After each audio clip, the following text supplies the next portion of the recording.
Puji Tuhan saudara, senang sekali kita bisa berjumpa lagi di channel ini di video Gerbang Pemulihan. Dan hari ini ada sesuatu yang baru yang mau saya sampaikan, yaitu tentang kita mulai video ini ada satu seri yaitu tentang pengajaran, teaching series, di mana kita bisa belajar topik-topik yang berguna untuk kehidupan kita saudara.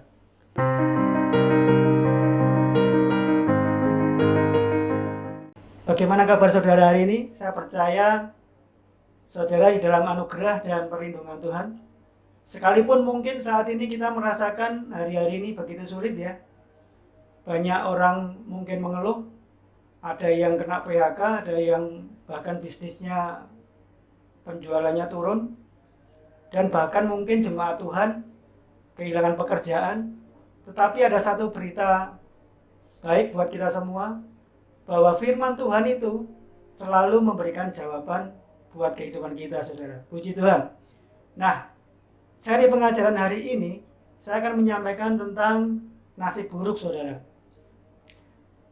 Saya yakin bahwa tidak semua orang saudara mau mengalami nasib buruk saudara. Saudara mau saudara? Saya tidak mau saudara dijauhkan dari hidup saya mengalami nasib buruk yang seperti itu.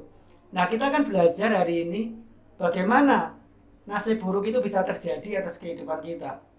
Apakah Tuhan kita merancangkan nasib buruk terhadap manusia, saudara? Lalu apakah ada orang yang lahir dari keluarga dari orang tuanya dengan kondisi nasib buruk, saudara?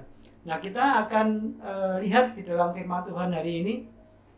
Kalau saya pelajari di dalam Alkitab kita, hanya ada 3 ayat sebetulnya yang berbicara secara jelas tentang nasib buruk saudara. Di dalam perjanjian lama sampai dengan perjanjian baru, itu hanya ada 3 ayat yang berbicara secara khusus tentang nasib buruk saudara. Nah, ayat yang pertama itu di dalam kitab Bilangan pasal 11 ayat 1. Saya akan memberikan dalam 2 versi ya saudara, yaitu Alkitab Bahasa Indonesia, terjemahan Bahasa Indonesia. Lalu yang kedua yaitu kita akan melihat di King James Version bagaimana kata Alkitab dari versi Bahasa Inggrisnya terhadap tentang nasib buruk ini saudara.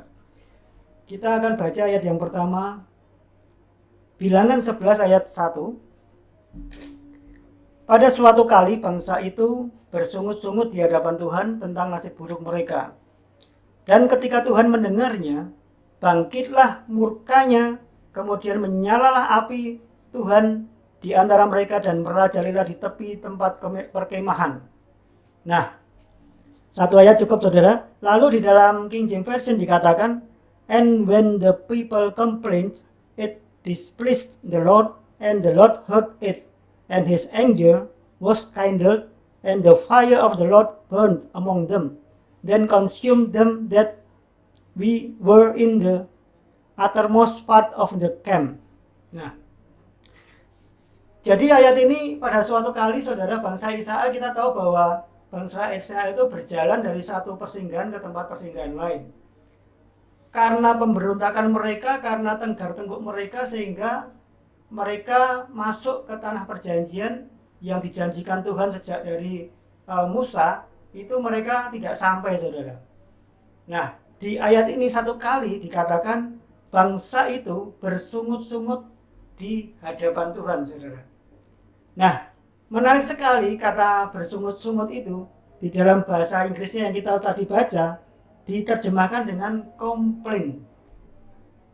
Nah, complain dalam bahasa aslinya artinya yaitu mengeluh saudara. Ternyata nasib buruk terjadi ketika bangsa Israel itu mengeluh tentang nasib buruk. Dan keluhan itu didengar oleh Tuhan, saudara.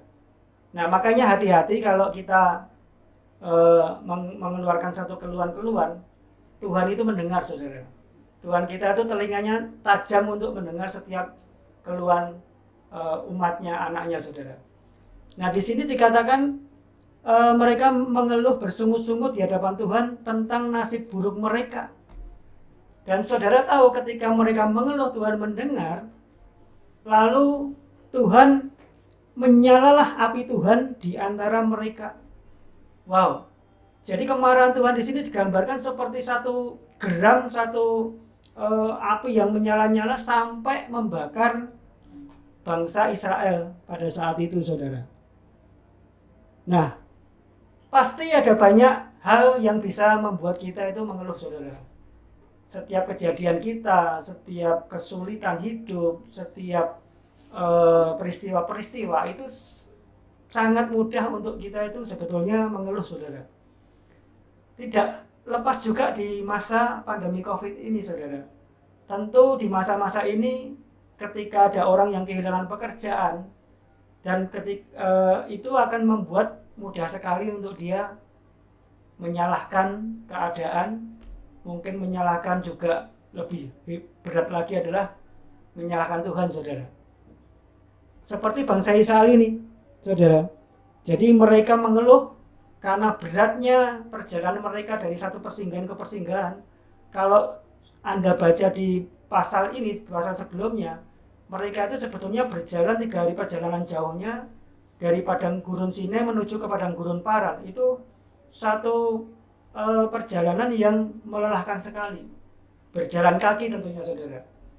Ya, itu membuat mereka mengeluh, bersungut-sungut. Lalu arti komplain yang berikutnya dari dalam bahasa aslinya yaitu bergumam, saudara. Bergumam itu kan sebetulnya kata-katanya tidak terdengar jelas ya. Orang bergumam bisa juga dari hati, itu membuat keluhan itu, gumam itu terdengar di telinga Tuhan, saudara. Makanya hati-hati kalau kita dalam kehidupan sehari-hari, saudara mengucapkan gumam seperti itu, ingat bahwa itu didengar oleh Tuhan kita. Dan itu yang menyebabkan kondisi tidak menjadi lebih baik, saudara. Nah, jadi ada pelajaran pertama yang perlu kita lihat dari ayat ini, saudara. Pelajaran pertama itu yaitu bahwa komplain tentang nasib buruk membuat Anda kehilangan segalanya, saudara. Tadi api Tuhan membakar sekeliling perkemahan bangsa Israel. Itu artinya habis. Kita akan kehilangan banyak hal. Dengan keluhan yang terucapkan, dengan gumaman kita, itu membuat semuanya habis. Ya. Kalau pada zaman itu Allah kita, kemarahan Allah kita diekspresikan di dalam nyala api, saudara. Nah, pada zaman Nuh, itu juga terjadi, saudara. Sedemikian kejahatan manusia, keluhan manusia sampai ke Tuhan, akhirnya Tuhan harus memusnahkan manusia dan Nuh yang dipakai Tuhan untuk diselamatkan, saudara. Lalu ayat yang kedua di dalam firman Tuhan yang berbicara tentang nasib buruk tertulis di dalam Yeremia 4 ayat 18. Tingkah langkahmu dan perbuatanmu telah menyebabkan semuanya ini kepadamu. Itulah nasib yang buruk, betapa pahitnya sampai menusuk hatimu. Kalau kita lihat, kita perhatikan di ayat ini, ada 2 hal yang menyebabkan nasib buruk, saudara. Hal yang pertama yaitu tingkah langkahmu. Arti dari tingkah laku yaitu dalam bahasa Ibrani yaitu habit atau kebiasaan. Pasti ada yang namanya kebiasaan baik, ada yang namanya kebiasaan buruk. Dan tentu kalau nasib buruk itu karena kebiasaan buruk, saudara. Satu kebiasaan yang dia sudah istilahnya seperti mengakar ya, sehingga itu dilakukannya seperti sesuatu yang biasa, yang menurut dia itu bukan sesuatu yang jahat, tapi menurut penilaian orang lain itu justru adalah kebiasaan yang buruk yang menyakiti orang lain, mungkin, saudara, seperti itu, saudara. Jadi yang pertama yaitu tingkah laku, ya, kebiasaan. Arti tingkah laku yang kedua yaitu karakter moral, saudara. Jadi kalau kita punya karakter moral yang jelek atau yang buruk, itulah yang menyebabkan nasib buruk terjadi. Jadi nanti jangan kaget kalau kita punya kebiasaan untuk karakter kita jelek ya, dan orang lain tuh bisa merasakannya, kita tidak menjadi kesaksian dari karakter buruk kita itu, makanya akan terjadi satu nasib buruk yang akan datang dalam kehidupan kita, saudara. Lalu hal yang kedua yang menyebabkan nasib buruk yaitu perbuatan, saudara. Nah, kata perbuatan ini dalam terjemahan asli yaitu alal, artinya satu tindakan baik atau buruk. Kalau kebiasaan habit tadi adalah kebiasaan yang buruk, untuk tindakan ini adalah ada dua, saudara. Pilihan yang kita bisa ambil, baik atau buruk perbuatan itu, saudara. Nah, dua hal inilah yang menyebabkan nasib buruk. Jadi kebiasaan kita, habit kita, karakter moral yang buruk disertai dengan perbuatan atau tingkah laku yang buruk, tindakan buruk, maka itu akan menjadi satu nasib buruk, saudara. Lalu kebaikan manusia, sebetulnya Tuhan katakan di dalam firman-Nya bahwa manusia itu kebaikannya seperti kain kotor, saudara. Makanya kalau kita ingin nasib buruk tidak terjadi dalam kehidupan kita, kita harus menjaga moral kita harus menjaga karakter kita, menjaga perbuatan kita. Jangan kita menyakiti orang, jangan kita itu memfitnah orang, sehingga sesuatu yang buruk itu tidak terjadi dalam kehidupan kita. Ini pelajaran yang kedua yang bisa kita ambil dari ayat ini, yaitu bangun satu kebiasaan dan perbuatan baik kepada semua orang, saudara. Itu akan memengaruhi kehidupan kita. Itu akan menciptakan anugerah berkat yang luar biasa. Nasib buruk akan menyingkir dari kita, saudara. Kalau kita bisa membangun satu kebiasaan yang baik terus-menerus kepada semua orang, saudara. Ini pelajaran yang kedua. Lalu ayat yang ketiga di dalam Alkitab kita yang mengatakan tentang nasib buruk, itu ada di dalam Perjanjian Baru di 2 Petrus 2 ayat 12 dan 13. Tetapi mereka itu sama dengan hewan yang tidak berakal, sama dengan binatang yang hanya dilahirkan untuk ditangkap dan dimusnahkan. Mereka menghujat apa yang tidak mereka ketahui, sehingga oleh perbuatan mereka yang jahat itu mereka sendiri akan binasa seperti binatang liar dan akan mengalami nasib yang buruk sebagai upah kejahatan mereka. Berfoya-foya pada siang hari, mereka anggap kenikmatan, mereka adalah kotoran dan noda yang mabuk dalam hawa nafsu mereka. Kalau mereka duduk makan minum bersama-sama dengan kamu. Konteks daripada ayat ini yang disampaikan oleh Rasul Paulus adalah orang fasik yang ada di Sodom dan Gomora. Kalau Anda baca di dalam kitab Kejadian, Sodom dan Gomora itu kenapa dihancurkan Tuhan, ditunggang balikkan Tuhan? Karena di sana banyak orang fasik. Orang fasik adalah orang jahat. Orang yang kelakuannya semata-mata adalah tidak sesuai dengan standar firman, saudara. Makanya dikatakan di sini Rasul Petrus mengatakan akan mengalami nasib buruk sebagai upah kejahatan mereka. Jadi nasib buruk itu adalah upah kejahatan manusia, saudara. Makanya saudara dan saya harus menjaga hidup supaya kita murni, tidak ada kejahatan di dalam hidup kita, sehingga berkat Tuhanlah yang terjadi dalam kehidupan kita. Nah, yang menarik adalah upah di sini artinya apa, saudara? Di dalam bahasa aslinya, bahasa Inggris, sebetulnya upah disebut sebagai kata rewards. Rewards itu artinya ganjaran dan hukuman, saudara. Jadi upah itu adalah ganjaran dan hukuman atas perbuatan jahat kita. Dikatakan nasib buruk itu menjadi upah mereka, orang-orang Sodom dan Gomora. Rasul Petrus di sini sedang mengingatkan jemaat untuk tidak melakukan seperti dosa Sodom dan Gomora, saudara, supaya tidak mendapat upah dari nasib buruk itu, saudara.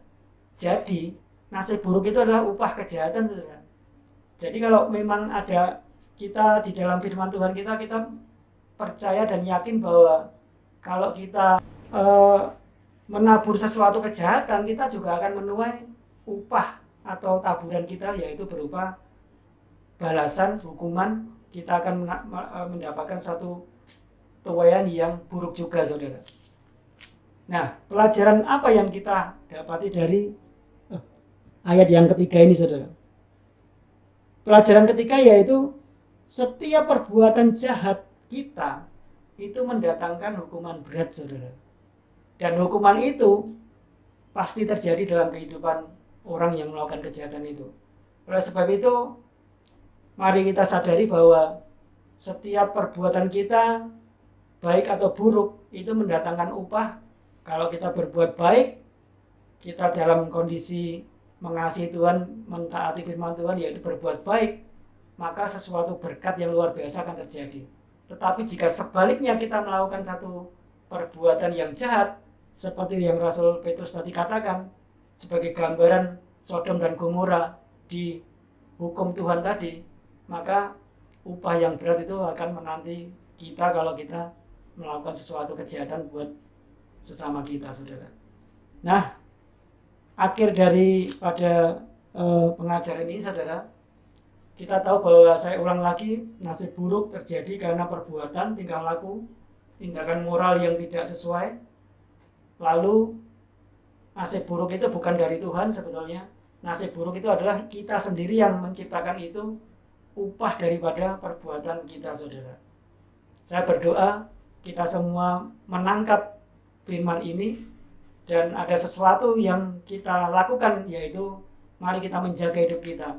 Dan satu hal yang bisa membawa kita kepada satu pemulihan, satu perubahan perilaku, satu perubahan karakter, itu tidak bisa diusahakan oleh kekuatan manusia. Tetapi karakter itu hanya bisa berubah kalau kita melibatkan Roh Kudus. Roh Kudus ada di dalam hidup kita, dan Roh Kudus itulah yang membuat kita melakukan satu buah-buah yang baik bagi sesama kita, saudara. Puji Tuhan, kiranya saudara dapat berkat dari pengajaran ini. Shalom, Tuhan Yesus memberkati.